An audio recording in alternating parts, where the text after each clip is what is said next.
kabar semuanya? Jumpa lagi dengan saya, Katia Basyariwan, dari Fakultas Psikologi dan Pendidikan Prodi Psikologi Universitas Al Azhar Indonesia.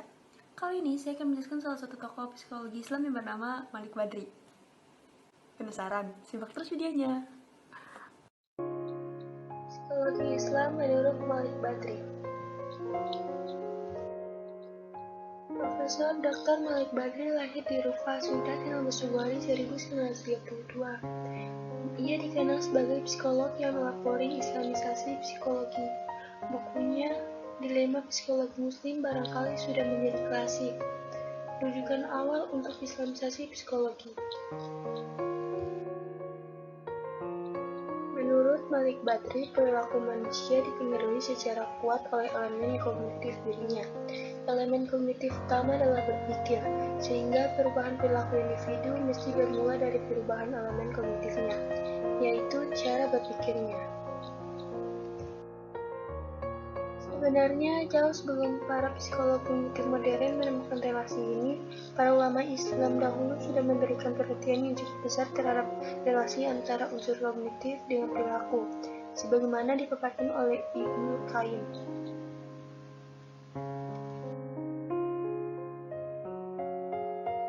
Demikian pula, jauh sebelum psikoterapis menerapkan relasi unsur kognitif dengan perilaku dalam praktik terapi mereka, seperti dalam teknik reciprocal inhibition terapi dengan menerapkan lawan dari yang diderita oleh klien secara bertahap.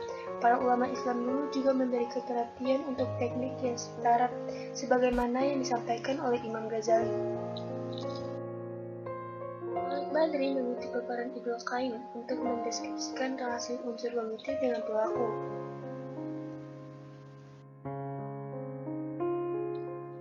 Qayyim memaparkan bahwa dasar dari setiap perilaku sadar adalah berbagai pikiran dan niat yang melintas. Urutan prosesnya dapat digambarkan dalam skema berikut. Dorongan atau lintasan niat, khawatir, dorongan atau lintasan pikiran, fikrah, syahwat atau keinginan, azimah atau kemauan kuat, perbuatan atau amal, kebiasaan atau adah. Untuk mengoperasionalkan proses berpikir agar memberikan hasil yang tepat sesuai dengan nilai ibadah yang dikandungannya dalam kerangka Islam, Malik Badri mengelaborasikan lebih jauh konsep tafakur atau kontemplasi. Ia menekankan proses tafakur ini bermula dari musyahadah hingga mencapai syuhud. Mungkin segitu dulu videonya, kurang dan lebihnya saya mohon maaf. Saya akhiri, wabillahi taufiq wal hidayah. Wassalamualaikum warahmatullahi wabarakatuh. Dadah. Saya Reisa Faizah dengan NIM 0603520025 akan menjelaskan tokoh psikologi Islam yaitu Utsman Najati. Muhammad Utsman Najati adalah salah satu pemikir di masa kontemporer yang berasal dari daratan Timur Tengah. Konsentrasi ilmunya difokuskan Najati dalam pemikirannya yaitu ilmu psikologi. Utsman Najati salah satu tokoh yang berupaya mengembangkan psikologi melalui perspektif Islam.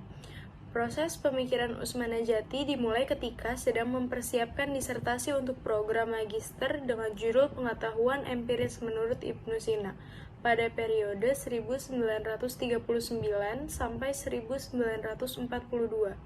Semenjak itu, Najati memfokuskan tentang konsep-konsep kejiwaan yang berlandaskan dengan Al-Quran dan Sunnah Nabi. Kemudian, membandingkannya dengan konsep kejiwaan modern atau non-Islam.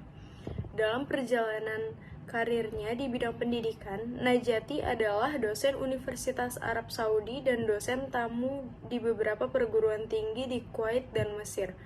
Selain mengajar, Najati juga aktif menulis buku dan memberikan ceramah di Sekolah Tinggi Perguruan Kairo dan di Madrasah Sanawiyah Suwaih di Kuwait. Ringkasan ceramah tersebut dipublikasikan oleh Universitas Kuwait tahun akademis 1967 sampai 1968 dalam buku Universitas dan Masyarakat. Najati juga mengajar mata kuliah kejiwaan menurut pandangan para pemikir muslim bagi para mahasiswa tingkat strata 1 pada jurusan Psikologi Fakultas Ilmu-Ilmu Sosial Universitas Muhammad Ibnu Saud Al-Islamiyah di kota Riyadh, Arab Saudi selama 1984 sampai 1987. Sebagai seorang ilmuwan, banyak hasil tulisan yang telah dipublikasikan menjadi sebuah karya tulis literatur khazanah keilmuan Islam. Seperti contohnya Al-Hadis An-Nabawi pada tahun 1988, Al-Adrak Al-Hisi pada tahun 1980, Dirasat An-Nafsaniyah pada tahun 1993, Ma'alim At-Tahlil An-Nafsi pada tahun 1988, dan lain-lain. Kecerdasan emosional menurut pemikiran Usman Najati. Yang pertama, mengendalikan emosi marah. Marah adalah suatu emosi fitri alami yang muncul ketika salah satu motif dasar tidak terpenuhi maupun terhambat untuk dipenuhi. Salah satu cara mengendalikan emosi kemarahan adalah dengan menciptakan situasi yang tenang untuk melepaskan ketegangannya. Dengan bersikap tenang, maka kemarahan yang bergejolak dalam dirinya sedikit demi sedikit akan terkurangi. Yang kedua adalah mengendalikan keserakahan. Manusia cenderung kepada harta benda seperti rumah, tanah, dan harta benda duniawi lainnya. Dalam surat Al-Imran ayat 14 yang artinya dijadikan indah pada pandangan manusia kecintaan kepada apa-apa yang diinginkan, yaitu wanita-wanita, anak-anak, harta yang banyak dari jenis emas, perak, kuda pilihan, binatang-binatang ternak, dan sawah ladang. Itulah kesenangan hidup di dunia, dan di sisi Allah lah tempat kembali yang baik, yaitu surga. Yang ketiga yaitu mengendalikan rasa takut. Emosi takut merupakan salah satu emosi penting dalam kehidupan manusia, sebab ia membantu manusia dalam memelihara manusia dari bahaya-bahaya yang mengancamnya, dan dengan demikian membantunya dalam melestarikan kehidupannya. Selain untuk menjaga manusia dari bahaya yang mengancam dalam kehidupan duniawi, bagi seorang mukmin, takut juga dapat memelihara dirinya dari azab dan api neraka. Sesungguhnya rasa yang sangat berguna dalam kehidupan seseorang adalah rasa takutnya dari azab Allah. Hal ini mendorongnya untuk mengerjakan kewajiban-kewajiban agama, melakukan semua yang diridhoi Allah, dan menjauhi semua larangannya. Takut yang seimbang dan tidak berlebihan akan bermanfaat dalam mendorong manusia untuk melakukan pekerjaannya dengan baik, sedangkan takut yang berlebihan akan menimbulkan keguncangan dan keresahan jiwa, lalu berpengaruh pada rendahnya kualitas kerja. Sekian video dari saya, terima kasih. Assalamualaikum warahmatullahi wabarakatuh. Perkenalkan, nama saya Oktavia Rizky Amalia dengan nomor induk 0603520021. Di video ini saya akan menjelaskan tentang salah satu tokoh dari psikologi Islam, yaitu Zakiyah Derajat.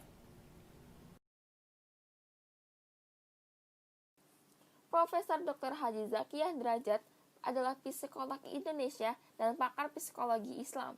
Berkarir di Departemen Agama Indonesia sejak tahun 1964, beliau juga sebagai pendidik dan guru besar ilmu psikologi di Universitas Islam Negeri atau UIN Syarif, Hidayatullah, Jakarta. Beliau lahir di Agam, Sumatera Barat pada tanggal 6 November 1929 dan beliau wafat di Jakarta pada tanggal 15 Januari 2013. Pola pemikiran Zakiyah Derajat. Sebagai seorang psikologi muslim, Zakiyah Derajat mempunyai perhatian besar terhadap pendidikan. Karena berlatar pendidikan psikologi, pemikiran pendidikan Zakiyah cenderung ke arah pendidikan jiwa, terutama kesehatan mental. Ini yang membedakannya dari banyak pakar pendidikan pada umumnya.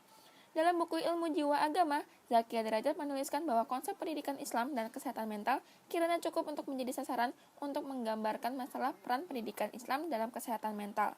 Karena pembahasan tersebut dalam pandangan Zakiyah Derajat bukan saja berdasarkan kepada Al-Quran dan hadis, tetapi juga berdasarkan pada pendapat pakar dan pemikiran modern tentang kesehatan mental. Dalam istilah pendidikan dan psikologi, tema ini dapat berarti sebagai pembentukan pribadi muslim dan kepribadian bangsa. Pakar psikologi yang melihat doa sebagai salah satu metode terapi mental ini aktif dalam mengampanyekan pendidikan psikologi Islam melalui berbagai media. seperti buku, artikel, makalah, diskusi, radio, televisi, serta mengajar di berbagai lembaga pendidikan. Selain itu, karya-karyanya menjadi bacaan wajib di perguruan tinggi, terutama mengenai pendidikan agama dan psikologi agama. Metode corak berpikir Zakiah Derajat tentang pendidikan mental. Dalam pandangan psikologi Islam, kriteria kepuasan kesehatan mental atau kebahagiaan batin seseorang tidak semata-mata disebabkan terpenuhinya kebutuhan material, namun terdapat penyebab lain yang hakiki, yaitu kebutuhan metamaterial seperti kebutuhan spiritual. Dengan demikian, nampaknya kriteria kebahagiaan dalam pandangan Islam kalau dibandingkan dengan teori kebutuhan Abraham Maslow yang membagi kebutuhan manusia pada dua hierarki, yaitu kebutuhan-kebutuhan dasar yang meliputi kebutuhan fisik, rasa aman, cinta, harga diri, dan meta kebutuhan.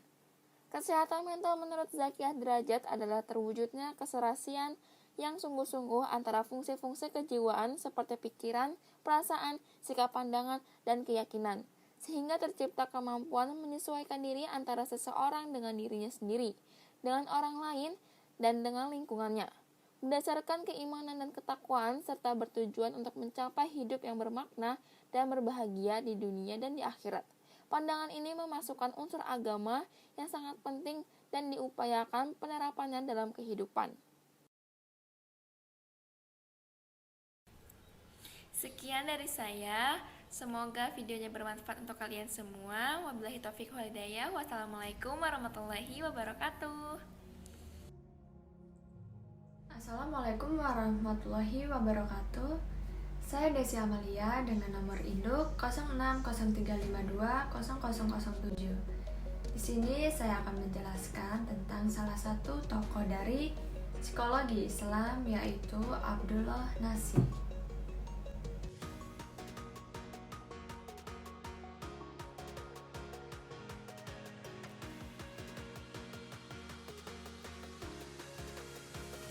Abdullah Nasir Ulwan dilahirkan di kota Halab, Suriah pada tahun 1928. Beliau menyelesaikan studi di sekolah lanjutan tingkat atas jurusan ilmu syariah dan pengetahuan alam di Halab pada tahun 1949. Kemudian ia melanjutkan di Al-Azhar University di Mesir, mengambil fakultas Usuluddin yang selesai pada tahun 1952. Selang 2 tahun kemudian, yaitu di tahun 1954, ia lulus dan menerima ijazah spesialisasi pendidikan setara dengan Master of Arts. Pada tahun yang sama, ia tidak sempat meraih gelar doktor pada perguruan tinggi tersebut karena diusir dari negeri Mesir oleh pemerintah Jamal Abdel Nasir. Semenjak ditetapkan sebagai tenaga pengajar untuk materi pendidikan Islam di sekolah-sekolah lanjutan atas di Halab, yaitu di tahun 1954, Ulwan juga aktif menjadi seorang dai. Ulwan termasuk penulis yang produktif untuk masalah-masalah dakwah, syariah, dan bidang tarbiyah sebagai spesialisnya. Ia dikenal sebagai seorang penulis yang selalu memperbanyak fakta-fakta Islam, baik yang terdapat dalam Al-Quran, As-Sunnah, dan asar-asar pada salaf yang saleh, terutama dalam bukunya yang berjudul Tarbiyatul Aulad fil Islam. Pada tahun 1979, Abdullah Nasir Ulwan meninggalkan Suriah menuju ke Jordan. Di sana beliau tetap menjalankan dakwahnya seperti biasa, lalu di tahun 1980, beliau meninggalkan Jordan ke Jeddah, Arab Saudi, setelah mendapatkan tawaran sebagai dosen di Fakultas Pengajaran Islam di Universitas Abdul Aziz, dan beliau menjadi dosen di sana. Beliau berhasil memperoleh ijazah doktor di Universitas Al-Sand, Pakistan pada tahun 1982 dan disertai fi dakwah wadayah. Setelah pulang menghadiri perkumpulan di Pakistan, beliau merasa sakit di bagian dada. Lalu dokter mengatakan bahwa ia mengalami penyakit di bagian hati dan paru-paru, dan beliau dirawat di rumah sakit. Abdullah Nasir Ulwan meninggal pada tanggal 29 Agustus tahun 1987, bertepatan dengan tanggal 5 Muharram pada hari Sabtu jam setengah 10 pagi di Rumah Sakit Universitas Malik Abdul Aziz, Jeddah, Arab, dalam usia 59 tahun. Lalu jenazahnya dibawa ke Masjidil Haram untuk disolati dan dikebumikan di Mekah. Berikut karya-karya Abdullah Nasir Ulwan. Yang pertama ada karya yang berkisar pada masalah dakwah dan pendidikan. Lalu yang kedua, ada karya-karya yang menyangkut kajian Islam. Baik, itu saja yang dapat saya jelaskan. Mohon maaf jika banyak kekurangan. Saya akhiri. Wassalamualaikum warahmatullahi wabarakatuh.